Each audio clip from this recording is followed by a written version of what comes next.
2024-25 വർഷം നടന്ന Kerala engineering pharmacy എക്സാമിനേഷൻ്റെ computer അധിഷ്ഠിത പരീക്ഷയുടെ ആൻസർ കീ ഈ അടുത്തിടെ പ്രസിദ്ധീകരിച്ചിരുന്നു.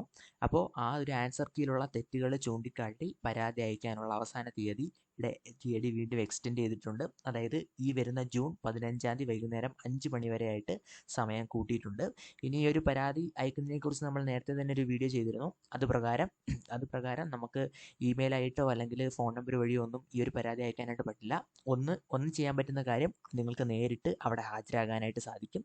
നേരിട്ട് ആ ഒരു സ്ഥലത്ത് ഇവിടെ ഹാജരാകാനായിട്ട് പറ്റും. അതായത് പ്രവേശന പരീക്ഷാ കമ്മീഷണറുടെ കാര്യാലയത്തിൽ ഹാജരായി ഈ ഒരു പരാതി ബോധിപ്പിക്കാവുന്നതാണ്. അതായത് അതിൻ്റെ അഡ്രസ്സ് ഇവിടെ കൊടുത്തിട്ടുണ്ട്. 7ാം നില KSRTC bus terminal complex, Thampanoor, Thiruvananthapuram 695-001 ആ ഒരു അഡ്രസ്സ്. ഈ ഒരു അഡ്രസ്സിൽ പോയിട്ട് നിങ്ങൾക്ക് ഏത് ക്വസ്റ്റ്യൻ ആണോ ഒബ്ജക്ഷൻ ഉള്ളത് ആ ഒരു ക്വസ്റ്റ്യനും അതുപോലെ തന്നെ അതിൻ്റെ അതായത് ആ ഒരു ക്വസ്റ്റ്യൻ തെറ്റായിരുന്നു അല്ലെങ്കിൽ ആ ഒരു ആൻസർ കീയിൽ തെറ്റുണ്ടെന്ന് തെളിയിക്കാനുള്ള വിശദമായിട്ടുള്ള ഒഫീഷ്യൽ രേഖയും കൊണ്ട് വേണം നിങ്ങൾ ഈ ഒരു സ്ഥലത്ത് ചെല്ലാനായിട്ട്. ഇനി ഓരോ ചോദ്യത്തിനും 100 രൂപ വെച്ച് അവിടെ അടയ്ക്കുകയും വേണം. നിങ്ങൾ ഒബ്ജക്ഷനുള്ള ഓരോ ചോദ്യത്തിനും 100 രൂപ വെച്ച് അടയ്ക്കേണ്ടി വരും.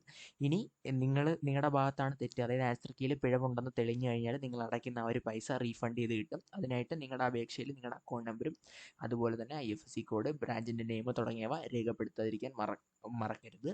ഇനി വേറൊരു ആൾട്ടർനേറ്റീവ് മെത്തേഡ് എന്ന് പറയുന്നത് തപാൽ വഴി നിങ്ങൾക്ക് ഈ ഒരു കാര്യം ചെയ്യാനായിട്ട് പറ്റും. തപാൽ വഴിയും പോസ്റ്റ് വഴിയും നിങ്ങൾക്ക് ഈ ഒരു പരാതി അവിടെ സമർപ്പിക്കാനായിട്ട് സാധിക്കും. അപ്പോൾ അതിനുള്ള തീയതിയാണ് ദീർഘിപ്പിച്ചിരിക്കുന്നത്. ഈ വരുന്ന 15/6/2024 വൈകുന്നേരം 5 മണി വരെയാണ്. ജൂൺ 15 വൈകുന്നേരം 5 മണി വരെയാണ് അതിനുള്ള സമയം.